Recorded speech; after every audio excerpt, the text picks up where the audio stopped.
Fernand, my friend, thanks for being with us today. Let's start with that Biden Radio City fundraiser. Huge success. It just adds to the close to $100 million that the Biden campaign and DNC had in cash at the end of February, that number being more than twice as much as the funds raised by Trump's campaign and the RNC. Fernand, cash is king. So how worried should Donald Trump now be?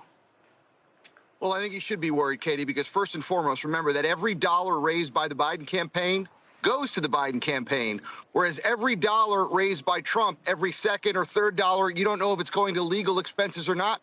He's already topped $100 million as his trials commence over the course of what's left now of the spring going into the summer. Those legal bills are going to rise. So the advantage for Biden is to really push the accelerator down, bring out the big guns like he did with President Obama, President Clinton, who, by the way, still extraordinarily popular, Katie, with Americans across the board. He brings those out. He starts raising these dollars. You're going to start to see the campaign now go into full gear, which is what I think that event in Radio City signaled. Yeah, and Fernand, let's be clear. Every ticket was sold for that sold-out event at Radio City Music Hall. None of the tickets were given out versus what Trump does at some of his rallies. I do want to stay on Trump and the grift. Trump kicking off Holy Week. It's Easter tomorrow. Happy Easter in advance to you, Fernand, and to your family. Easter tomorrow, Trump kicking off Holy Week by deciding to hawk $59.99 Bibles. He calls them the God Bless America Bible. It also includes the Bill of Rights, the United States Constitution, the Declaration of Independence, and the Pledge of Allegiance, none of which I think, Fernand, Trump could actually recite in any capacity. But who is he appealing to with this? I know he's raising money for himself. Let's be clear. We can get that out of the way. But does he really think that selling these Bibles is necessarily going to resonate with the Christians or the evangelicals that he's trying to court?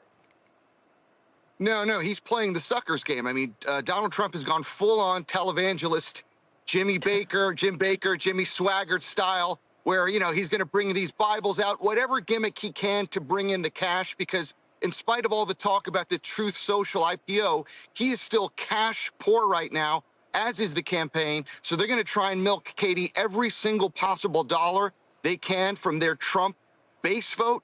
This is not in any way trying to expand the coalition, expand the base of supporters he has. And he's just literally playing a grift play, as you said earlier, televangelist style. Now, let's also talk about the Biden-Harris campaign now making what I thought was very interesting, a direct appeal, Fernand, to Nikki Haley voters/supporters with a new ad using Trump's own words that were attacking Nikki Haley, and Trump saying he doesn't need their votes. He's trying to give them a home. Do you think this ad and additional messaging is going to be enough to actually reach moderate, I'm going to use moderate in quotes, moderate voters that maybe would have supported Nikki Haley? Is that enough to bring them over to the Biden-Harris side? I mean, maybe not today, Katie, but this is very shrewd and smart politics by the Biden campaign. And what you're seeing, and what I think we're all seeing here, is this pivot.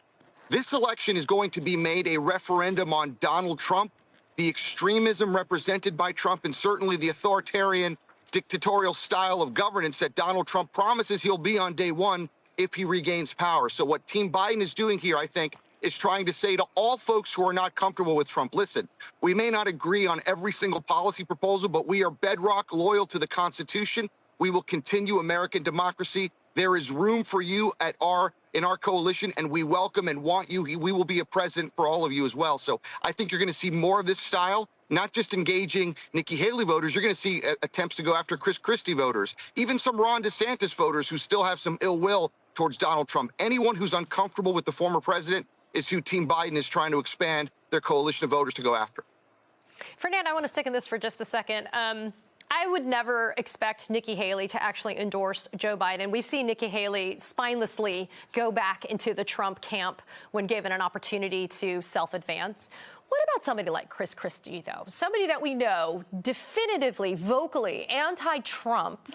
Do you think he's willing to put himself out there to endorse Joe Biden? You know, it really depends on outreach here and what the president and his team is willing to do to court those votes. I mean, look, I think one of the most extraordinary moments has already happened, Katie, with former Vice President Mike Pence saying he's not going to endorse Donald Trump.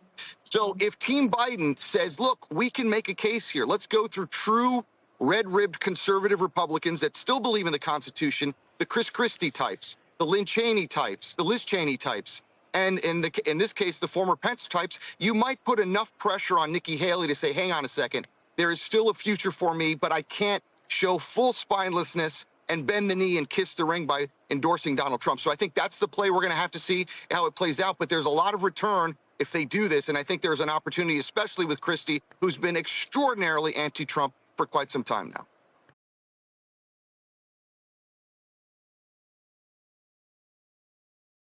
Hey everyone, MSNBC has a new and improved app. You'll get real-time alerts and analysis, live blogs, in-depth essays, video highlights, and the best 2024 election coverage. Download the new MSNBC app. Here's how to do it. You tap on the App Store on your phone. You hit search on the bottom right corner. You type in MSNBC. You click on the MSNBC app. You click on Get or the cloud icon and enjoy it.